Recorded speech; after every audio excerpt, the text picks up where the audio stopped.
Stephen Graham confronts his guest Andre Gique over why young people are staying poor in this clip. As Stephen Graham points out, with all the financial opportunities available today, so many young people are still struggling. So like and subscribe as we follow financial distress and how to get out of it. Now let's check it out. I've really been following a lot of Alex Becker's videos. He has this new channel, Alex Becker Business, and he talks a lot about what people have to do today who are young to make a lot of money. And he talks about just like if you want to be that 1% who succeeds and does something like really big, think of what everyone else is doing and then don't do that. And you put yourself in uncomfortable positions. And one thing I really liked is he said the moment you turn 18, move out of your house, live with 5 roommates, just have a mattress on the floor and a computer and figure it out. Yeah. And I think that's pretty good advice. That's a great point. Yeah. I think a lot of people would benefit from doing that. And no Netflix, no video games, I think no drinking. Literally all three of us did our own version of all of that. Like I know you've done that. You've lived with like 5 roommates and you were house hacking. I know you did that. I did that in my own way with Airbnb, and I was renting out a room. I was subleasing. Like we all had to do that and do what I think 99% of people just would not put up with. Think about like the age-old advice, like stay with your parents for as long as you can. Like if you're smart with your money, yes, you can do that and save up your money, buy a car for cash, put that down on a house, something like that. But today, so many people, there is a large portion, it seems like this is backfiring, and they're becoming entitled, they're becoming lazy. And like this guy says, when you are forced to figure it out, when you are actually shoved off the edge, kicked out of the nest, and you got to figure out how to fly, there seems to be an enormous number of people that unless they are forced to, they just won't do it on their own. They just won't do it. And the coddling, it's not helping people because it's taking away from their skill set in order to be able to learn how to make money and figure and stuff out and troubleshoot just life in general.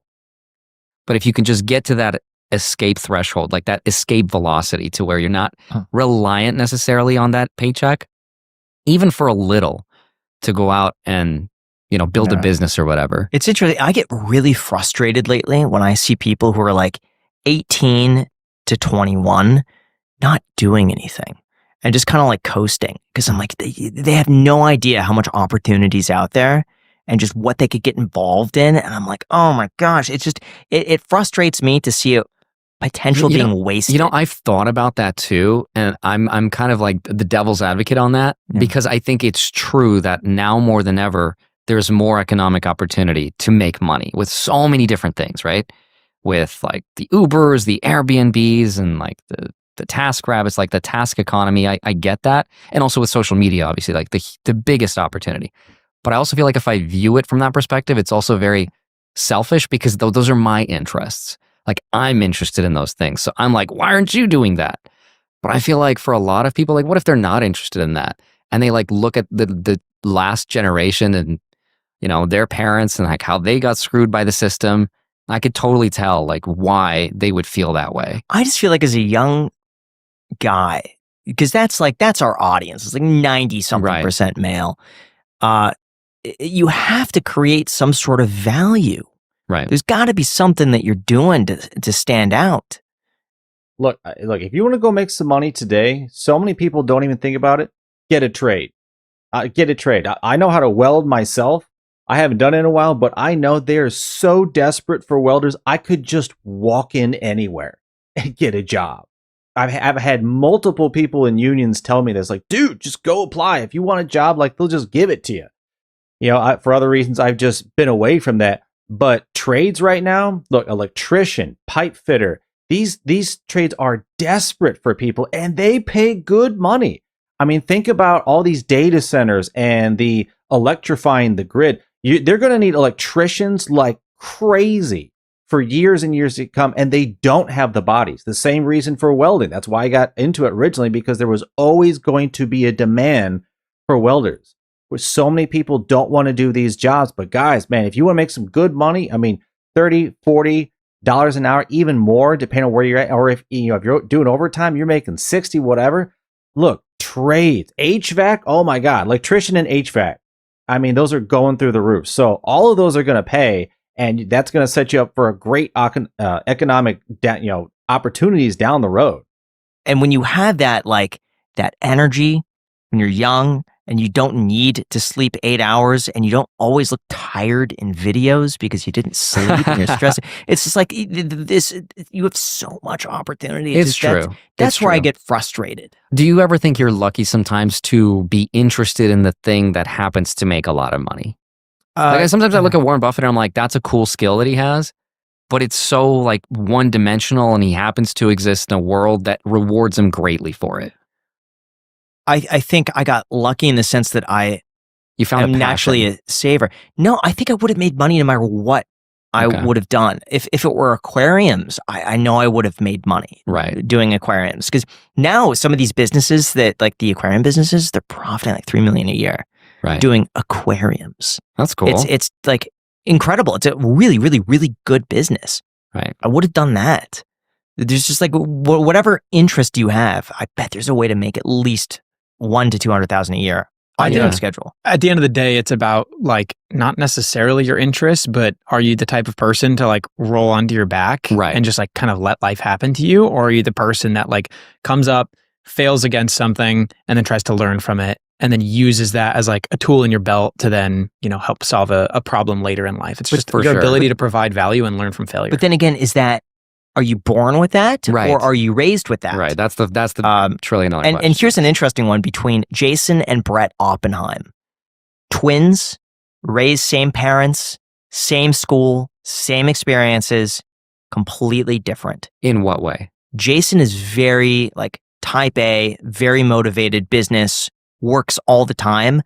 Brett is so laid back and chill. Is he lazy? No, I wouldn't say he's lazy. Actually, no, I would not say he's lazy. I would say that he just isn't interested in that constant grind and hustle.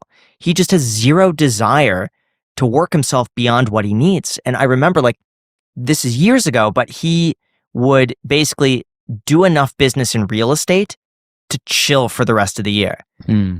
Obviously, if there's a client or something that came up, he would do it. But some of these years, he could make, quite a bit of money and then just like, all right, I'm going to Greece for a while and just relaxing. Right. And then if he needs more money, he'll just be like, all right, I'm going to go and make more money. It just makes enough. It's just he's got a natural ability to just go and make money. I really admire people like that. I don't think I'm one of those people. I'm not like, I need to constantly grind and make more money. I don't know. Sometimes I feel like people are so poor that all they have is money, basically. Yeah. I mean, I'm the same way. I don't necessarily need to be an Elon Musk or, some crazy billionaire or whatever like that. I think 99% of basically everybody, once you get to a point to where you have enough money, you can access all the things that you generally want to do without too much stress. You're comfortable, you're safe in your position, you're allowed to, be able to, or you're capable, I should say, to provide for, your girl, your family, stuff like that. Once you get to that, like, because that's what's so important to most people, it's kind of like, I'm good. I don't need to work 90 hours a week. I don't need to do that. I mean, I know one guy, he would always work just part-time waiting tables, but he was so good at it. He would only need to work 3 or 4 days a week. And he would make, a grand a week, easy, waiting a couple tables each night. He was just that good. But to him, he didn't want to grind 40, 50, 60 hours. He used to be a general manager of a Cracker Barrel way back in the day, and he worked the 80, 100 hours, all that, missed, his family, all that stuff. He's like, I never want to do that ever again. So he changed his outlook and he switched to, I just need enough to be content and happy with what I'm doing. And after that, let me actually enjoy life. And if you're like that way, there's absolutely nothing wrong with that. But you can definitely get certain jobs that will pay you enough that you can be able to do that. I mean, maybe you can be in the service, or like I said, get some of these trades. You don't need overtime or anything like that. Just work your 40 and like, you're good. And, if you're in construction or something that's, seasonal, yeah, you can grind out through, 6, 7, 8, 9 months, something like that. And then like take some time off. But either way, you're only going to be able to afford that if you have a job that can actually pay for it. It's like, if that's the only thing that drives you, that's cool. I can't relate with that. How has your makes sense. definition of success changed then, going from being like from an immigrant family, not having a lot of money, and then going through life earning a lot of money, now having, you know, quite a bit of money post-tax, just like chilling? I think my definition's changed a lot. Like nowadays, if I see someone with kids, I'm like, that's wealth to me. I don't know why. I just view somebody with a family as like being wealthy. Probably because it also costs a lot of money to have kids and maintain a good family. But that's just to me like more important at this point. But also realize it's a privileged perspective because I didn't always have that perspective. It's obviously easy to have that when you have money. Speaking of family and relationships, what is the best relationship advice you've heard? And what does the red pill movement get right and wrong about dating? I don't think I know enough about the red pill movement to like represent what it has right. You tell me. I don't know. You know what it is. You were telling me all of this red pill jargon. That's red pill jargon? Right before the podcast, you were like saying the craziest stuff. I was? What? What? I was like, what are you? So what's the best relationship advice you've heard? Oh my gosh. I don't think I've ever heard relationship advice. Never? Never. No, not then really. What is the best relationship advice? Like what works for you in your relationship? Yeah, growing up, I saw my parents have a very tumultuous and like very bad relationship. And I always equated having a crazy relationship where you always fight as like love. And I think over time that definition has matured and changed. Like I was like, oh, I'm fighting with like my girlfriend. So therefore that means we really love each other. And the more we fight, the more in love we are. Does that make sense? Mm-hmm. And I think that's a really toxic way of viewing it. And I think as I've matured and I've gotten older, I've realized that you can be chill and, you know, have your own time to yourself and not get like, you know, bothered by a lot of things. And that you want to talk about financial distress, be in a relationship like that with somebody who will not let things go, who it's always chaotic, this or that. Like, I mean, that can hurt your finances. You can't focus at work. You can't focus on growing your business. You got all this other crap to deal with. No. Not worth it. Now, if it starts taking away, if it becomes more of a liability than an asset to you, get rid of it. That can be love. And I didn't see that growing up. So I think that's just like experience and time of realizing that. And also just being so much later in life to have kids or like to want a family. And I think that just comes from maturing, which I did not see my parents do because my parents had me when they were like 19. So it's always crazy to me because I think, oh man, if I had a kid at 18 years old, how old would they be now? It's like 17? Right. I always do that. I'm like, hey, instead of having Bailey, if we had a kid, they'd be like 5.5 years old. It's weird stuff like that. But if you had a kid now, do you think you'd look back in your life and be like, I wish I didn't have a kid. I wish I could have just made a couple more million before I did it. It's less about that and more about just the time. If I had a kid today and this a child appeared, I would regret not having traveled more and done experiences that you just can't do quite the same after having a kid. And I think travel is a big one. And I would have been like, oh, man, instead of spending all the time working, I should have done all these other things that I just postponed. Really? I don't think you'd feel that way at all. I think you'd eventually get to do those things, whether it's with your kids or after. Bill Perkins, because we talked about this on that pod, really opened my eyes. And he's like, your window is closing of you before kids.